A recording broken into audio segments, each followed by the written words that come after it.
The sound of Anne's heels clicking against the hardwood floor sent a shiver down my spine. I took a deep breath, plastered on a smile, and turned to face my mother-in-law as she strode into our living room like she owned the place. "Laura, darling," Anne cooed, air-kissing my cheeks. "The apartment looks quaint. I suppose you've done the best you can with what you have." I bit my tongue, reminding myself that this was a gift from my parents. "Thank you, Anne. We're quite happy here." Ethan emerged from the bedroom, our 3-year-old son Riley perched on his hip. "Mom, you're early. We weren't expecting you for another hour." Anne waved a dismissive hand. "Oh, you know me. I couldn't wait to see my boys." She reached for Riley, who buried his face in Ethan's shoulder. "Come on, champ," Ethan said, prying Riley loose. "Say hello to Grandma." I watched as Anne smothered Riley with kisses, leaving lipstick marks on his chubby cheeks. The poor kid looked like he wanted to crawl out of his skin. "So," Anne said, setting Riley down and turning her attention back to me, "when are you two planning on giving me another grandchild? This place is certainly big enough for another little one." I forced a laugh. "Oh, Anne, we're not quite ready for that yet. Riley keeps us plenty busy." Anne's eyes narrowed. "Nonsense. You're not getting any younger, dear, and Ethan always wanted a big family, didn't you, sweetheart?" Ethan shifted uncomfortably. "Mom, we've talked about this. Lara and I will decide when we're ready for more kids." "I'm just saying," Anne persisted. "You don't want to wait too long. You know what they say about geriatric pregnancies." I felt my cheeks flush with anger and embarrassment. Before I could respond, Riley tugged on my pant leg. "Mama hungry." Grateful for the distraction, I scooped him up. "Let's get you a snack, buddy. Ethan, why don't you show your mother around?" As I escaped to the kitchen, I heard Anne's voice trailing behind me. "Really, Ethan, you should consider moving to a house in our neighborhood. It would be so much better for the children." I gripped the counter, trying to steady my nerves. This was supposed to be a quick visit, but I had a sinking feeling it was just the beginning. "Everything okay?" Ethan asked, appearing in the doorway. I forced a smile. "Fine. Just getting Riley his snack." Ethan lowered his voice. "Look, I know my mom can be a bit much, but she means well. Can you just try to get along? For me?" I nodded, not trusting myself to speak. Ethan gave me a quick peck on the cheek before returning to the living room. As I cut up an apple for Riley, I could hear Anne's voice growing louder. "Really, Ethan, I don't know why you insist on staying in this shoebox. Your father and I have plenty of room at our place. You could save so much money living with us." I froze, the knife hovering over the cutting board. This was new. Anne had never outright suggested we move in with them before. "Mom," Ethan said, his voice strained, "we're happy here, end of discussion." I peeked around the corner to see Anne's face twist into a pout. "I'm only thinking of what's best for my family. Is that so wrong?" The tension in the room was palpable. I cleared my throat, desperate to change the subject. "Who's ready for that tour?" As we moved from room to room, Anne's criticisms flowed freely. The paint colors were too dark, the furniture too modern, the artwork not nearly sophisticated enough. With each comment, I felt my resolve weakening.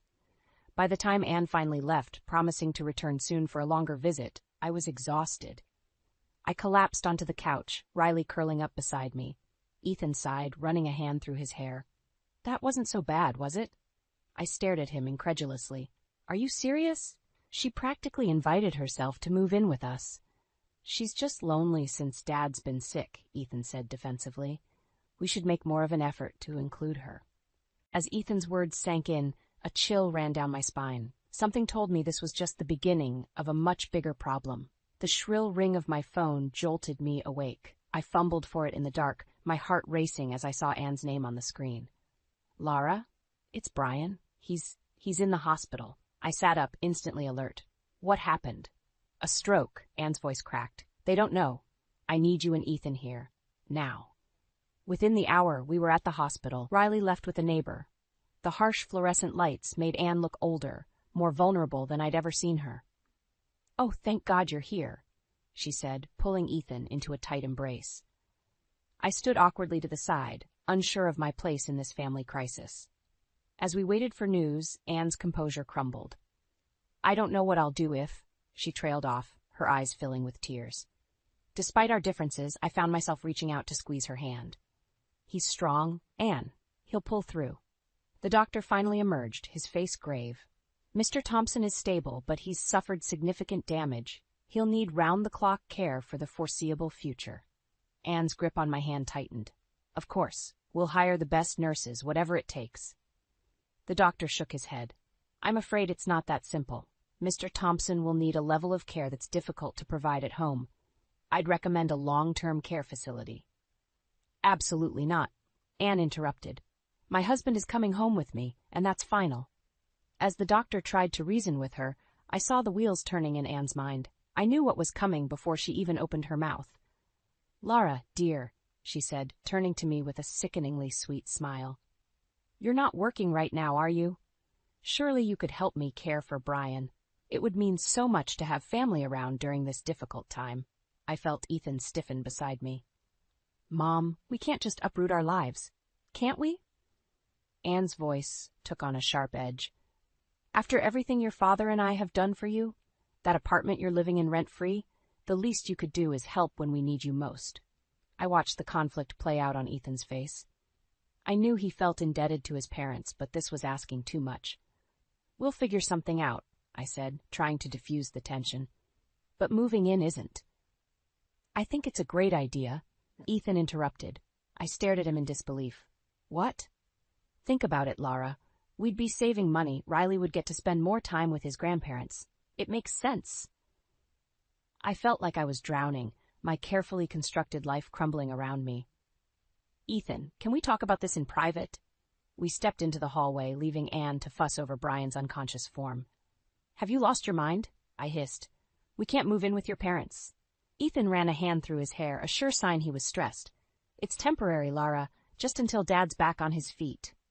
And how long will that be? Months, years? What about our life, our home? This is family, Ethan said, his voice hardening. Sometimes we have to make sacrifices. I felt a surge of anger. Easy for you to say. You're not the one who will be playing nurse and housekeeper to your mother all day. Is that really all you care about, your comfort? Ethan's eyes flashed with disappointment. I thought you were better than that, Lara. His words stung, but before I could respond, Anne appeared in the doorway. Is everything all right? She asked, her eyes darting between us. Ethan straightened his shoulders. Everything's fine, Mom. We'd be happy to move in and help out. Anne's face lit up with triumph.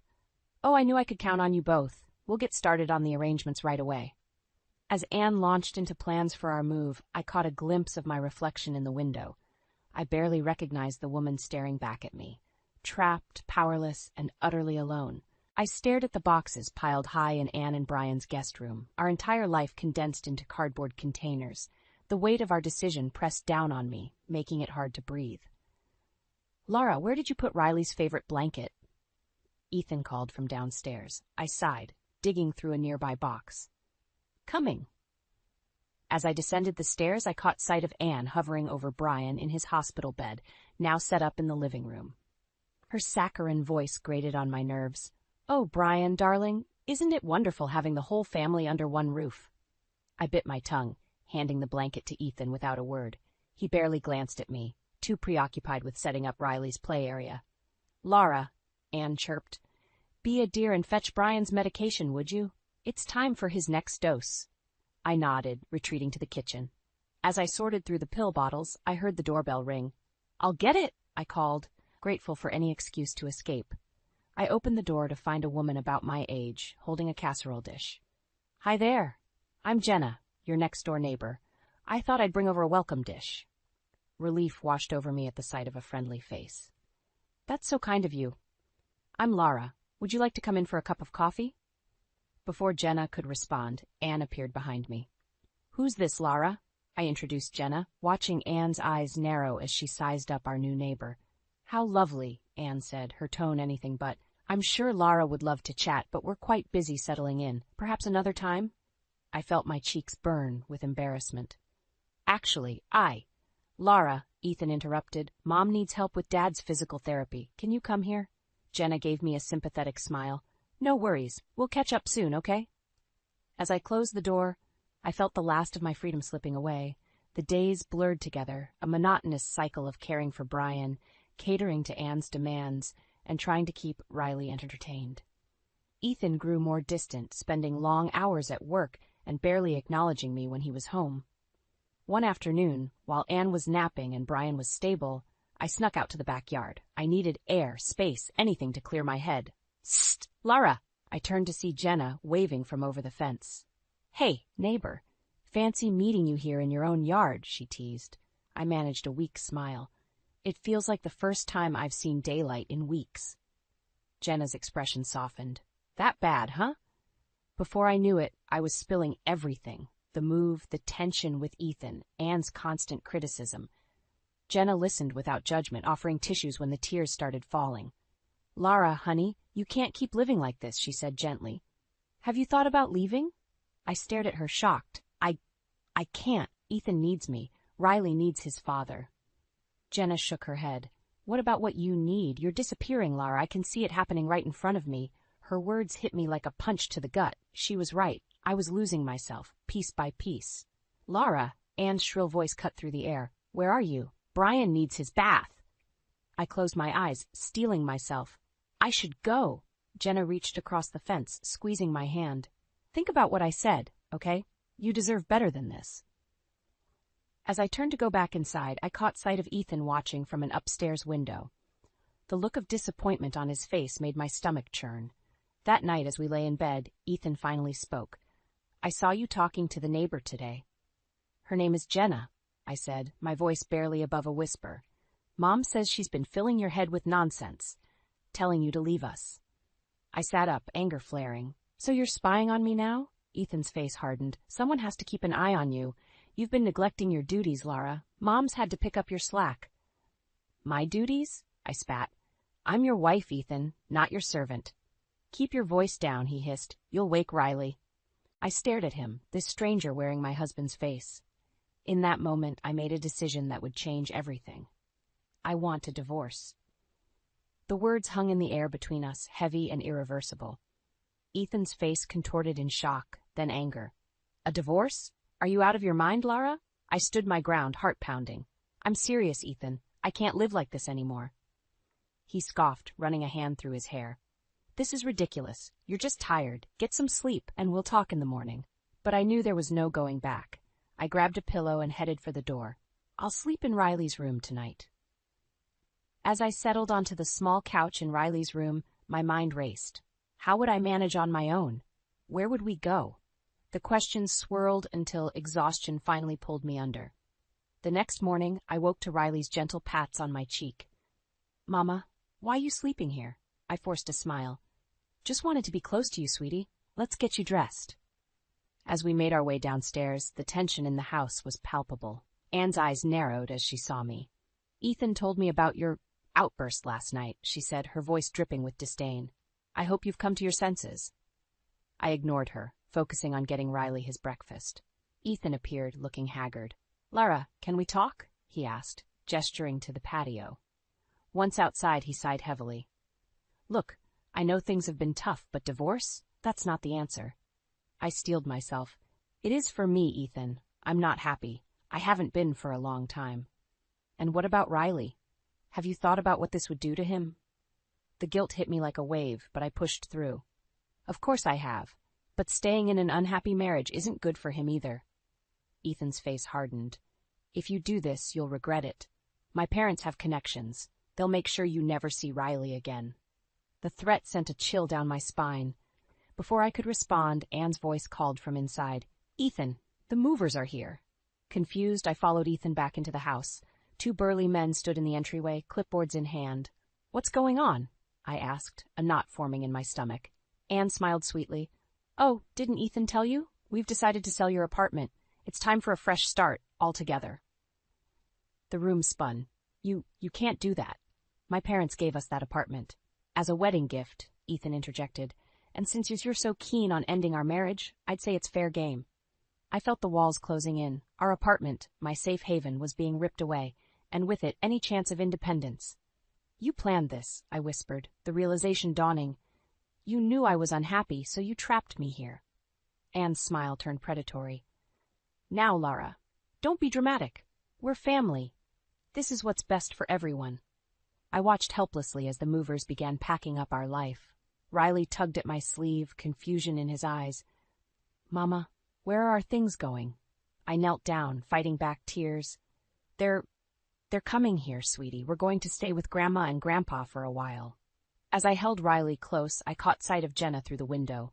She waved, concern etched on her face. I managed a weak smile, but inside I was screaming.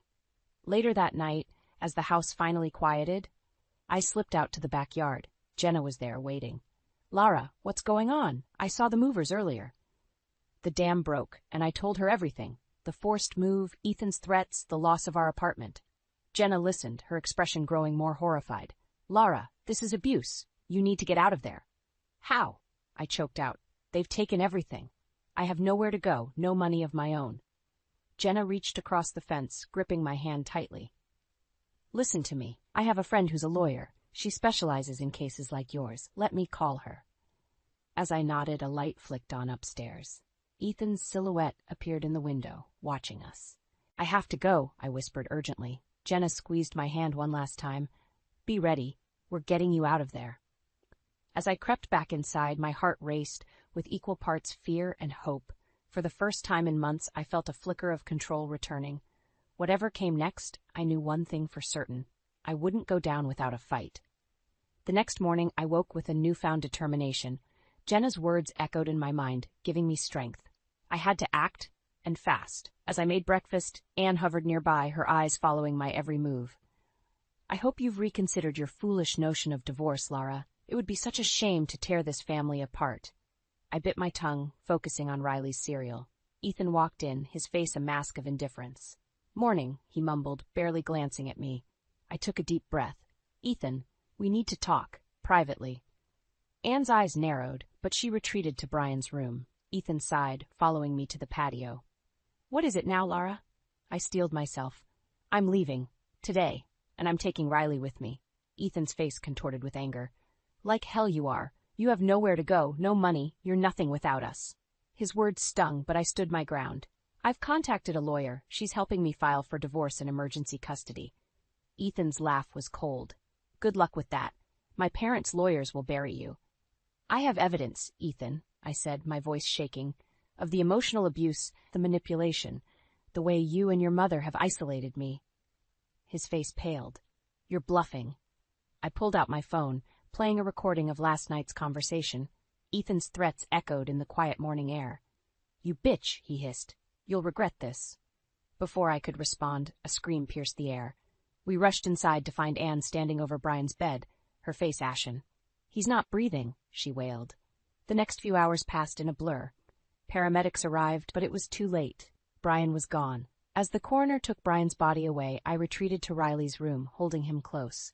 The weight of what I had to do pressed down on me. A soft knock at the door startled me. It was Anne, her eyes red-rimmed. "Lara," she said, her voice hoarse. I need you. We all do. Please, let's put this nonsense behind us, for Brian's sake." For a moment I wavered. The grief in her eyes was real, and part of me ached to comfort her. But then I remembered the months of manipulation, the constant belittling, the way she and Ethan had conspired to trap me here.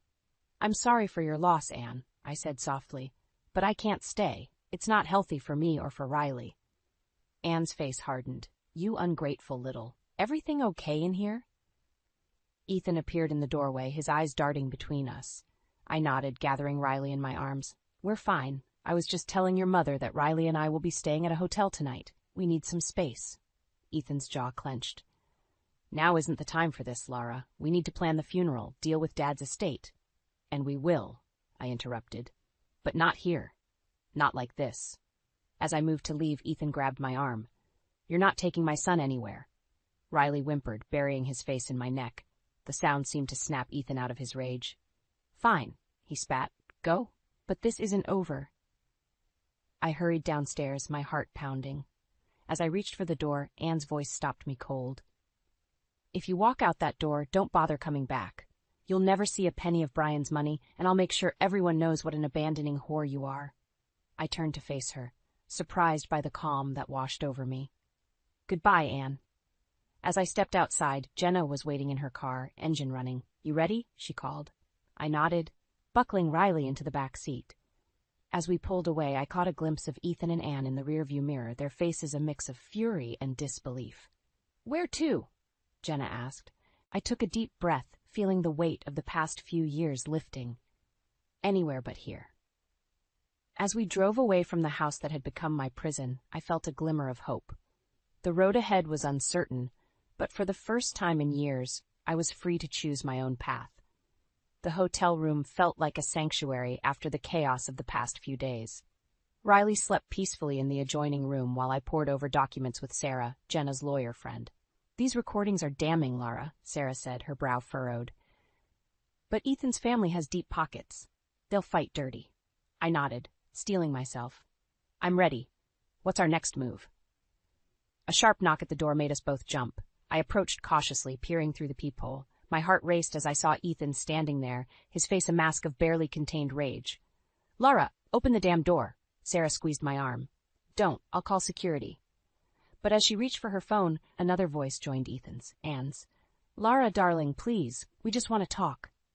Against my better judgment, I cracked the door open, the security chain still in place. "What do you want?" Ethan's eyes were bloodshot, his hair disheveled. "You can't do this. You can't take my son away." "Our son," I corrected, my voice stronger than I felt. "And I'm not taking him away. I'm protecting him." Anne pushed forward, her face a picture of concern. "Sweetheart, we're worried about you. This isn't like you, running away, hiring lawyers. Come home, we can work this out as a family." For a moment I almost wavered. The familiar pull of their manipulation tugged at me. But then I remembered the months of gaslighting, the isolation, the constant belittling. "No," I said firmly. "We're done. The divorce papers have been filed. You'll be hearing from my lawyer." Ethan's face contorted with fury. "You think you can win? My family will destroy you. You'll never see Riley again." As he lunged forward, the security chain snapped taut. Sarah appeared behind me, her phone in hand. "Step back, or I'm calling the police," she warned. Anne's saccharine smile faltered. "Now, there's no need for that. We're all adults here." I took a deep breath, steadying myself. "I have something to say, and then I want you both to leave." They fell silent, watching me warily. "I know about the affair, Anne." The color drained from Anne's face. Ethan turned to his mother, confusion etched in his features. "What is she talking about?" I pressed on, my heart pounding. "I have proof. Emails, hotel receipts, photos, all while Brian was sick. While you were guilting me into caring for him, you were off with your lover." Anne's composure cracked. "You little bitch, you've been snooping through my things?" Ethan stumbled back, his world visibly crumbling. "Mom? Is this true?" I closed the door, muffling their voices. Sarah stared at me, wide-eyed. "That wasn't in our strategy," she whispered. "I know," I replied, my hands shaking, but I couldn't hold it in anymore. As Sarah called hotel security, I sank onto the bed, the adrenaline leaving me in a rush. What had I done? Hours later, after Ethan and Anne had been escorted from the premises, my phone buzzed with a text from an unknown number. "This isn't over. You've ruined everything. I hope you're ready for war." I showed the message to Sarah, who immediately began typing on her laptop. "We'll file for a restraining order first thing in the morning," she said. "But Lara, you need to be prepared. This is going to get ugly." As if on cue, my phone lit up with notifications. Social media posts, texts from mutual friends, all asking about the rumors spreading online. Anne had wasted no time in launching her smear campaign. I curled up next to Riley, watching his peaceful face as he slept. The enormity of what lay ahead crashed over me. I had thrown the first punch, exposed Anne's deepest secret. But at what cost? As the night wore on, I wrestled with doubt and fear. Had I made the right choice? Could I really win against Ethan's family and their resources? But as the first light of dawn crept through the curtains, I felt a resolve solidify within me. I had come too far to back down now. For Riley's sake, for my own, I had to see this through. Whatever came next, I would face it head on. The war had begun, and I was ready to fight. The courthouse loomed before me, its imposing facade a stark reminder of the battle ahead. I clutched Riley's hand tightly as we climbed the steps, Sarah and Jenna flanking us protectively. "Remember," Sarah whispered, "stay calm, no matter what they throw at you." I nodded, my throat too tight for words. As we entered the courtroom, I saw Ethan and Anne already seated, their expensive lawyer leaning in close, whispering strategy. The judge called the court to order, and the air crackled with tension. Ethan's lawyer stood, his voice dripping with false concern. "Your Honor, we have grave concerns about the welfare of young Riley. Mrs. Thompson has shown erratic behavior, making unfounded accusations and fleeing the family home." I bit my tongue, resisting the urge to shout out. Sarah squeezed my hand reassuringly before rising to speak. "Your Honor, my client has extensive documentation of emotional abuse and manipulation at the hands of Mr. Thompson and his mother. We also have evidence of Mrs. Ann Thompson's infidelity during her husband's illness." A gasp rippled through the courtroom. Ann's face turned ashen, while Ethan's jaw clenched visibly. The judge frowned. "These are serious allegations. I'd like to see this evidence immediately." As Sarah presented our case, I watched Ethan and Ann whisper furiously to their lawyer. The pit in my stomach grew with each passing moment. Suddenly, Ethan stood up. "Your Honor, I'd like to speak." The judge nodded, and Ethan turned to face me, his eyes blazing with a mixture of anger and something else. Desperation? "Lara," he said, his voice cracking, "I know I've made mistakes, we both have, but Riley needs both of us. Please, can't we work this out?" For a moment I wavered. The familiar pull of our shared history tugged at my heart, but then I remembered the months of gaslighting, the isolation, the constant belittling. "No, Ethan," I said firmly, "it's too late for that." Anne leapt to her feet. "You ungrateful little witch! After everything we've done for you." "Mrs. Thompson," the judge barked, "control yourself or I'll have you removed from this courtroom." As Anne sank back into her seat, her face contorted with rage, I felt a surge of strength.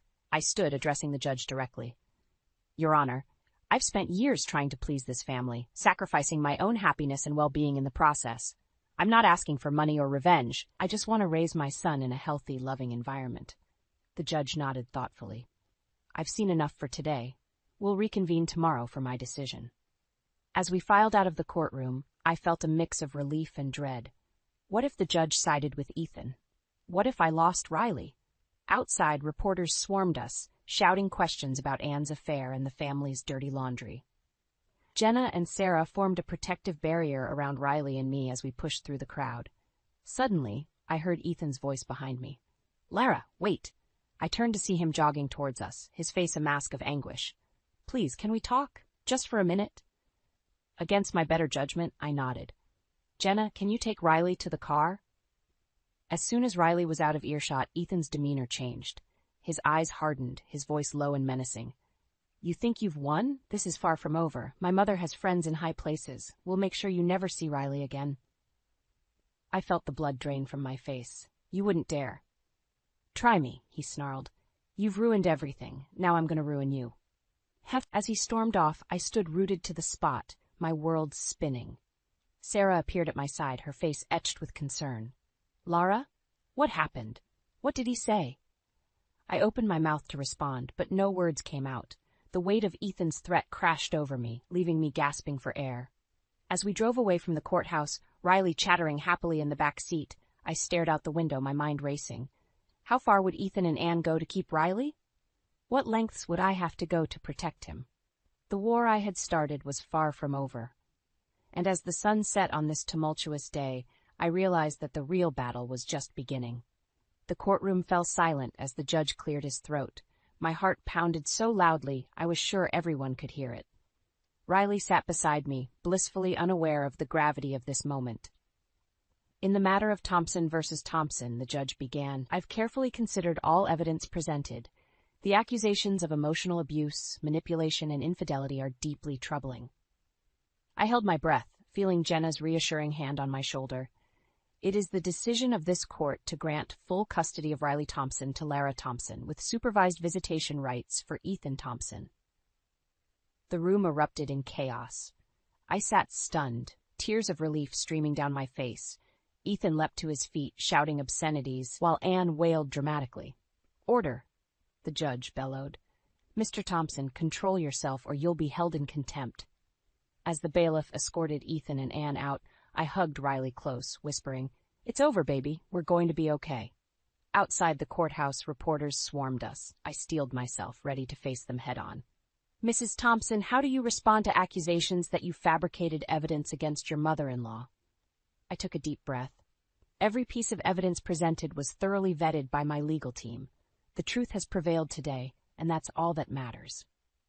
As we pushed through the crowd, I caught sight of Anne being helped into a car, her face ashen. Our eyes met for a brief moment, and I saw something I'd never seen before in her gaze: defeat. Months passed, and life settled into a new rhythm. Riley thrived in our new apartment, away from the toxic environment of his grandparents' home. I found a job I loved, rediscovering parts of myself I thought I'd lost. One crisp autumn day, as Riley and I walked hand in hand through the park, I spotted a familiar figure on a bench. It was Anne, looking years older than when I'd last seen her. "Lara," she called out weakly. "Please, can we talk?" Every instinct told me to keep walking, but something in her voice made me pause. "5 minutes," I said, sitting Riley down with his toys nearby. Anne's hands trembled as she spoke. "I've lost everything. Ethan barely speaks to me. The country club. Well, let's just say my social circle has shrunk considerably." I remained silent, waiting. "I know it's too late," she continued, "but I want you to know I'm sorry for everything. The way I treated you, the lies, the manipulation. I was so afraid of losing control that I ended up losing everything that mattered." I studied her face, searching for any sign of deceit. Finding none, I nodded slowly. "Thank you for saying that, Anne. It doesn't change the past, but it means something." As I stood to leave, Anne reached out, her eyes pleading. "Do you think, someday, I might be able to see Riley again?" I took a deep breath, weighing my words carefully. "That's not my decision to make anymore. When Riley's older, if he wants to know you, I won't stand in the way.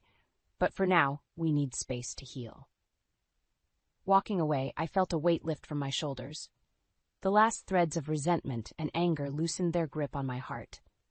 That night, as I tucked Riley into bed, he asked, "Mommy, are you happy?" I smiled, realizing the truth of my answer. "Yes, sweetheart, I really am." Later, curled up on the couch with a cup of tea, I reflected on the journey that had brought me here. The pain, the struggles, the moments of doubt, they had all shaped me into the woman I was now. Strong, resilient, free. My phone buzzed with a text from Jenna. "Drinks tomorrow to celebrate your promotion?" I grinned, typing back a quick, "Absolutely." As I gazed out the window at the city lights, I felt a sense of peace wash over me. The future stretched out before me, full of possibilities. For the first time in years, I was excited to see what it held. I had faced my demons, stood up to my oppressors, and come out stronger on the other side. The woman who had once felt trapped and powerless was gone. In her place stood someone new, someone who knew her worth, and wasn't afraid to fight for it. Tomorrow would bring new challenges, new joys, new adventures. But tonight, in this moment, I was exactly where I needed to be. Home. Safe. Free. And as I drifted off to sleep, one thought echoed in my mind. The best revenge isn't destruction or retribution. It's living well, on your own terms. And that's exactly what I intended to do.